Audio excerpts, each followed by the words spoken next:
நம்ம ஹீரோ அப்படியே கைய கூப்பி, நீங்க இத பத்தி ஒன்னும் கவலைப்படாதீங்க. உங்க தாத்தா எனக்கு வேற ஆப்ஷனே குடுக்காம தான் என்ன தன் அவுட்சைட் ஸ்டூடெண்ட்டா மாத்திக்கிட்டாரு. அதனால நீங்க என்ன ஒரு சமமான ஆளாவே நடத்தலான்னு சொன்னான். அந்த கருப்பு முடி ஆளு அங்க இருக்கிற யங்ஸ்டார்ஸ பார்த்து ரொம்ப ஆச்சரியப்பட்டான். இந்த யங் ஸ்வாட் மாஸ்டரே நம்ம சோவைக்கு இவ்ளோ மரியாதை குடுக்கறாரான்னு அவனுக்கு ஒரே ஷாக்கு. டக்குன்னு அவன் தலைய குனிஞ்சு ஹீரோக்கு ஒரு வணக்கம் வச்சுட்டு, என் பேரு லீ ஜாங்ஸே, நான் சோ வையோட ஒரு ஓத் பிரதர்னு தன்னை இன்ட்ரோடியூஸ் பண்ணிக்கிட்டான். அந்த ஜே தன் நெஞ்சில கைய வச்சுக்கிட்டு, நான் அந்த ஃபயர் டிராகன் மர்ச்சன்ட் அலையன்ஸ் ஓனரோட 3வது பையன்னு சொன்னான். சான் தலைய திருப்ப, நம்ம ஹீரோ சரி வாங்க ஒரு வைன் குடிக்கலான்னு கூப்பிட்டான். ஆனா அந்த ஜே ஹீரோவை விட மனசில்லாம அவன் பின்னாடியே வேகமா ஓடி வந்தான்.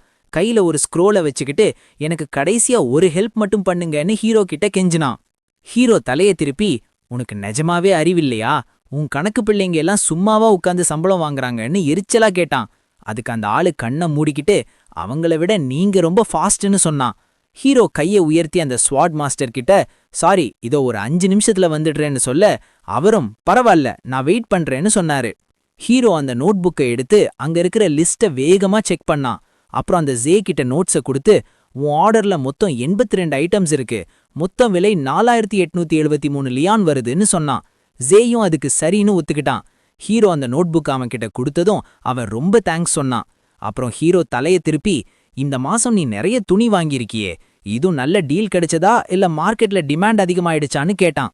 அந்த ஆளு நோட்புக்க பாக்கெட்ல வச்சுக்கிட்டு, விலை ரொம்ப குறைவா கிடைச்சது, அதான் மொத்தமா வாங்கிட்டேன்னு பதில் சொன்னான்.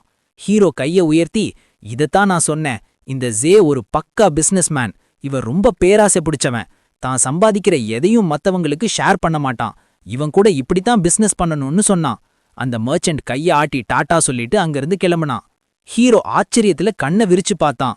அந்த யங் ஸ்வாட் மாஸ்டர் மெதுவா ஹீரோவை நெருங்கி, வாங்க வந்து எங்க கூட உட்காருங்கன்னு டேபிளுக்கு இன்வைட் பண்ணாரு.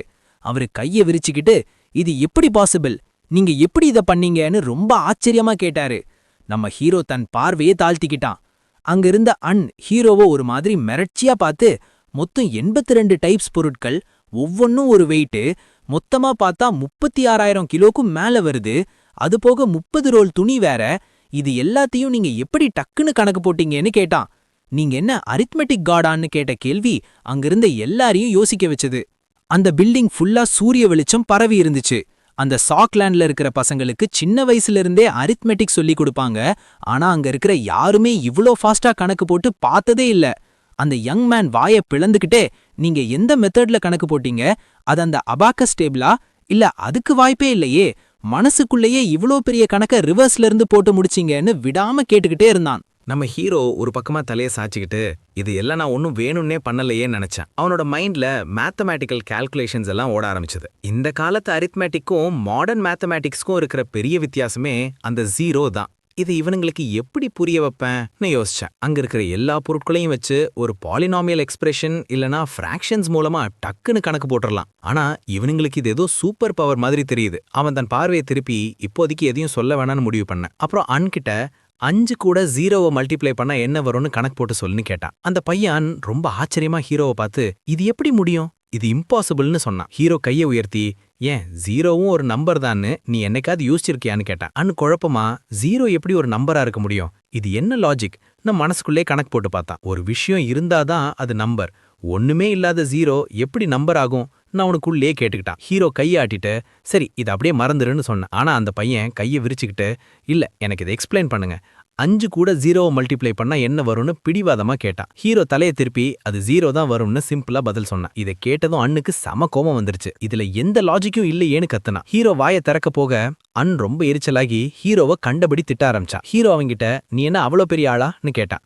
அந்த டிசைபிள் தன் கையை தூக்கி, எந்த லாஜிக்ல இப்படி சொல்றீங்க, 0வால பெருக்க முடியலனா அந்த 5 அப்படியே தானே இருக்கணும், அப்புறம் எப்படி அது 0 ஆகும்னு குதர்க்கமா கேள்வி கேட்டான். அந்த ஆளு முன்னாடி பார்த்து முறைச்சான். சோவாய் ஒரு மாதிரி எரிச்சலோட சுத்தி இருக்கிறவங்கள பார்த்துட்டு, இவ்வளவு முட்டாளா இருக்காங்களே, ஆச்சரியமா இருக்குன்னு கணக்குள்ளேயே முணுமுணுத்தான். உடனே அந்த ஆளு, என்ன இப்ப மட்டமா பேசுறியான்னு கேட்டான். நம்ம ஹீரோ கையாட்டிட்டு, நான் உன்கிட்ட பேசலப்பா, எனக்குள்ளேயே பேசிக்கிட்டேன்னு சொன்னேன். ஆனா அந்த ஆளு விடாம, இல்ல நீ நிஜமாவே என்னதான் அப்படி சொன்னியான்னு திரும்ப திரும்ப கேட்டுட்டு இருந்தான். அப்ப அந்த ப்ளூ கிமோனோ போட்ட சான் தான் எதிராளிய பார்த்து, படிச்சவன் முன்னாடி நிக்கும்போது மத்தவங்களுக்கு எவ்வளவு கேவலமா இருக்கும்னு இப்போ உனக்கு புரியுதா? நீ ஒன்னும் பெரிய ஆள் இல்லைன்னு சொன்ன. ஹீரோ அவனை பார்த்துட்டு, ஓஹோ இவன் இந்த சிச்சுவேஷனை யூஸ் பண்ணி தன் அரசியல் எதிரிய மட்டம் தட்டி தன்னை பெரிய ஆளா காட்டிக்கிறான் போலன்னு மனசுக்குள்ள நினைச்சான். ஹீரோ ரிலாக்ஸ்டான சிரிப்போட, மார்ஷியல் ஆர்ட்ஸ் மட்டும்தான் முக்கியம்னு நினைக்கிற ஆள் நான் இல்ல. என் பேச்சோட அருமை தெரியாதவங்க முன்னாடி பேசி என் நேரத்தை வேஸ்ட் பண்ண விரும்பலன்னு சொன்னேன். ஆனா சான் தன் வாழை இறுக்கமா பிடிச்சிக்கிட்டு வெறும் தந்திரங்களை மட்டும் வச்சுக்கிட்டு வாழ்ற ஒரு புக்வாமா இருக்கிறதுக்கு பதிலா என் நாக்கு கடிச்சுக்கிட்டு செத்து போவேன். வாழ்வித்தைக்காகவே வாழ்க்கையை அர்ப்பணிக்கிறவன் தான் உண்மையான சாம்பியன்னு கெத்தா சொன்னேன். அங்க இருந்த அந்த ரெட் ஹேர்ட் ஆளு, இவன் ஏன் இன்னும் மத்தவங்க பேச்ச சீரியஸா எடுத்துக்க மாட்டேங்கிறான்னு யோசிச்சுட்டு, உன்னோட இந்த மசிலுக்காக என் அறிவை நான் என்னைக்குமே விட்டு கொடுக்க மாட்டேன்னு சொன்னேன். அதுக்கு சான் சத்தமா, என்னது உன் வாய் பேசுறது என் காதுக்கே கேட்கல, என்னது உன் கையெழுத்து வச்சு ஏதோ சொல்ல வரியான்னு நக்கலா கேட்டான். இதையெல்லாம் பார்த்துட்டு இருந்த அந்த பொண்ணு கோபமா அவங்கள பார்த்து, என்ன சின்ன பசங்க மாதிரி பண்ணிட்டு இருக்கீங்க, இப்பவே இதை நிறுத்துங்கன்னு ஆர்டர் போட்டேன். அப்போ அந்த ரெட் ஹேர் ஆளு தன் ஃப்ரெண்ட்ஸை பார்த்து, யங் ஸ்வாட் மாஸ்டர் சாங் மற்றும் யங் லீடர் ஆன் இங்கே இருக்கும்போது மாங் ஃபேமிலி வாரிசும் அவங்க கூட சேராமல் இருந்தா எப்படி? நானும் உங்க கூட உட்கார்ந்தா உங்களுக்கு எதுவும் அப்ஜெக்ஷன், அதாவது மைண்ட் இல்லையேன்னு கேட்டுட்டு வந்து உட்கார்ந்தான். நம்ம ஹீரோ அந்த ஆளை பார்த்தான். ஓ இவன் அந்த ஃபோர்ஜ் பட்டறையிலிருந்து வந்த பையன்தானே நினைச்சான். அந்த ஆளு தன் பேரை மாங் சோயாங்னு அறிமுகப்படுத்திக்கிட்டான். ஹீரோ நிதானமா கையை தூக்கி, உங்களை மீட் பண்ணதில் சந்தோஷம்னு சொன்னான். ஆனா அந்த சோயாங் ரொம்ப அலட்சியமா ஒரு வணக்கம் வச்சான். நம்ம ஹீரோ மனசுக்குள்ள சிரிச்சுக்கிட்டே, இவன் என்னை பார்த்த ஞாபகம் கூட அவனுக்கு இல்ல போலன்னு நினைச்சுக்கிட்டான். அப்புறம் அந்த சோயாங் சியோ பக்கம் திரும்பி, அந்த 99 ஹாலிடே திருவிழாவில் நீங்க பண்ண அந்த பெர்ஃபார்மன்ஸ் என்னால் இன்னும் மறக்கவே முடியல, திரும்பவும் எப்போ பண்ண போறீங்கன்னு ரொம்ப ஆசையா கேட்டான். ஆனா அந்த பொண்ணு வேற பக்கம் பார்த்துக்கிட்டு, அதை நான் அப்படியே மறந்துட்டேன்னு சிம்பிளா முடிச்சிட்டா. ஆனா அப்புறம் சியோ முறைப்படி கையை கூப்பி ஹீரோ கிட்ட, அன்னைக்கு நான் ரொம்ப அவசரத்தில் இருந்தேன், அதான் உங்களுக்கு ஒழுங்கா தேங்க்ஸ் சொல்ல முடியல, அன்னைக்கு நீங்க சொல்லிக் கொடுத்த அந்த விஷயங்களுக்கு நான் ரொம்ப கடமைப்பட்டிருக்கேன்னு சொன்னான். ஹீரோ கண்ணை மூடிக்கிட்டு, அதெல்லாம் ஒன்றும் இல்லை வந்து உட்காருங்கன்னு அவளை இன்வைட் பண்ணான். இதை பார்த்த ஜோங் ஆச்சரியமா தலையை திருப்பி, என்னது இவர்கிட்ட இருந்து நீ வேர்பல் கம்பேட் எதுவும் கத்துக்கிட்டியான்னு கேட்டான். அதுக்கு சியோ ரொம்ப கடுப்பான ஒரு லுக் விட்டு, உன் மண்டைக்குள்ள எப்பவும் மார்ஷல் ஆர்ட்ஸ் மட்டும்தான் இருக்குமா, வேற எதையும் கத்துக்கவே முடியாதுன்னு நினைக்கிறியான்னு நறுக்குன்னு கேட்டா. அந்த பொண்ணு கைய மார்புக்கு குறுக்க கட்டிக்கிட்டு, மிஸ்டர் எனக்கு ஒரு புதுவிதமான மியூசிக் டெக்னிக்கை சொல்லி கொடுத்தாரு, அது நிஜமாவே வேற லெவல் மெலடின்னு சொன்னான். இதை கேட்டதும் அந்த ஆள் அப்படியே குழம்பி போய், என்னது மியூசிக்கா மெலடியான்னு திரும்ப திரும்ப கேட்டான். அப்புறம் நம்ம ஹீரோ பக்கம் திரும்பி, உங்களுக்கு மியூசிக் கூட தெரியுமான்னு கேட்டான். ஹீரோ ரொம்ப அடக்கமா கையாட்டிட்டு, நான் ஒரு சாதாரண சின்ன பட்டறையில இருக்கிற ஒரு வியாபாரி தான்பான்னு சொன்னான். ஆனா அந்த ஆளு முன்னாடி பார்த்து, இவன் நிஜமாவே யாருன்னு யோசிச்சான். சரியான படிப்பு கூட இல்லாத ஒரு ஃபைட்டர் அன்ஹோட் கிளான் ஆளுங்களையே மேத்தமேட்டிக்ஸ் வச்சு மிரள வச்சுட்டான். இப்ப பார்த்தா மியூசிக் கூட தெரியும்னு சொல்றாங்க. இவன் தன்னை ஒரு சாதாரண மெர்ச்சன்ட் தான்னு சொல்றான். ஆனா இந்த ஹஃப் ட்ரிப்ல இதுதான் ரொம்ப முக்கியமான மீட்டிங் போல இருக்குன்னு அவன் மனசுக்குள்ள கணக்கு போட்டான். அப்ப டக்குன்னு ஒரு பொருளை ஹீரோ முன்னாடி நீட்டினான். அது ஒரு கில்டட் ஃபீனிக்ஸ் ஃபேன். இதை வச்சுக்கோங்க, நீங்க எப்ப வேணாலும் எங்க யுஎன் மேனருக்கு வரலாம். வாசல் கிட்ட இருக்கிற செக்யூரிட்டி கிட்ட இந்த ஃபேனை காட்டினா போதும், எங்க குடும்ப மெம்பர் ஒருத்தருக்கு கிடைக்கிற அதே மரியாதையை உங்களுக்கும் கொடுப்பாங்கன்னு சொல்லி இன்வைட் பண்ணான். டக்குன்னு ஹீரோ டேபிள்ல ஒரு தட்டு தட்டினான். ஷென் ரொம்ப கோவமா சானை பார்த்து, முதல்ல அந்த ஃபேனை எடு, ஏன் வேணான்னு சொல்றீங்கன்னு கேட்டான். அதுக்கு ஷென் புருவத்தை சுருக்கிட்டு, வை எங்க ஜாங் கிளானோட மாஸ்டர், அவர் ஒன்றும் உங்களுக்கு அந்நியமானவர் இல்ல, அப்படிப்பட்ட ஒரு மனுஷன் உங்கள மாதிரி வெறும் புக் வாம்ஸா இருக்கிறவங்க கூட எல்லாம் டீல் வச்சுக்க முடியாதுன்னு நறுக்குன்னு சொல்லிட்டான். அந்த வாரியர் ரொம்ப கடுப்பா முன்னாடி பார்த்துக்கிட்டு, மற்ற கிளானோட ஹானரரி மெம்பரை வீட்டுக்கு கூப்பிடக்கூடாதுன்னு இங்கே எது சட்டம் இருக்கா என்ன, எதை வச்சு நீ என்னை தடுக்கிறன்னு கேட்டான். கிளான்களுக்குள்ள என்னதான் பகை இருந்தாலும் நம்ம இன்னும் பேச்சை நிறுத்தலையே, எல்லாரும் ஒன்னாத்தானே பழகிட்டு இருக்கோம், அப்படி இருக்கும்போது நான் இவரை மனசார வீட்டுக்கு கூப்பிடுறதுல உனக்கு என்ன அவ்வளோ பயம்னு நக்கலா கேட்டான். சான் தன் வாழை உருவுற மாதிரி கையை வச்சுக்கிட்டு, ஐயோ நாரப்பையிலேன்னு சத்தமாக கத்துனான். உடனே அங்கே இருந்தவங்க, யங் ஸ்வாட் மாஸ்டர் கொஞ்சம் நிதானமாக இருங்கன்னு அவனை அடக்குனாங்க.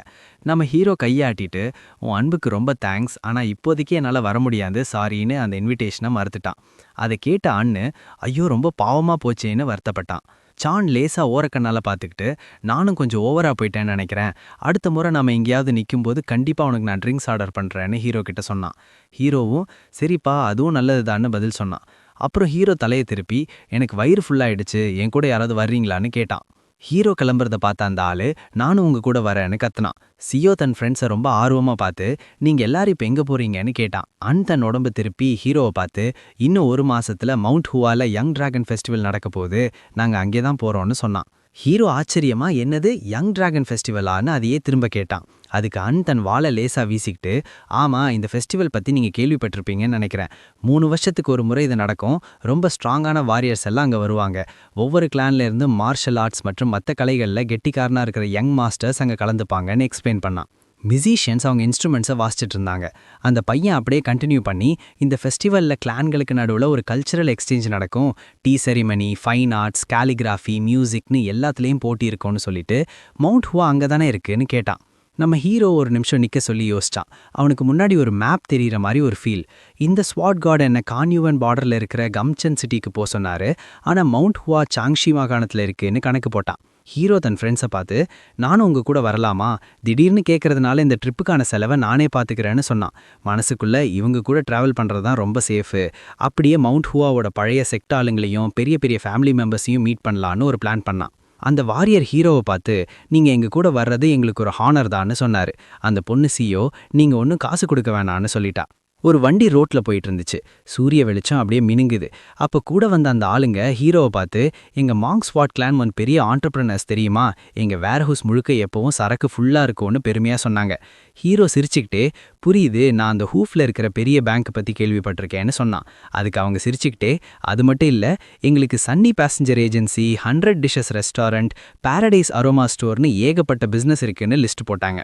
சியோ ரொம்ப ஆச்சரியமா ஹீரோவை பார்த்து, அந்த சன்னி ஏஜென்சி தான் பேசஞ்சர் டிரான்ஸ்போர்ட்டேஷன்ல அங்கேயே பெஸ்ட். அந்த 100 டிஷஸ் ரெஸ்டாரண்ட் பத்தியும் நான் நிறைய நல்ல விஷயங்கள் கேள்விப்பட்டிருக்கேன்னு சொன்னான்.